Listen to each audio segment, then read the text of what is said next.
একটুখানি বলছি, আজকে অনুষ্ঠানে কি দিলেন বাচ্চাদেরকে?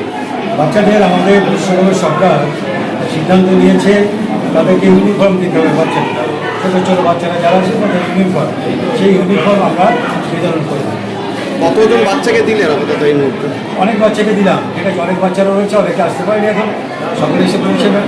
সকলের সমস্ত বাচ্চাদেরই ইউনিফর্ম দেওয়ার আমাদের সংকল্প রয়েছে, এটা কি আমরা সফল হব। বিধানসভা এলাকার প্রত্যেক স্কুলকেই দেওয়া হবে? প্রত্যেক স্কুলকেই দেওয়া হবে।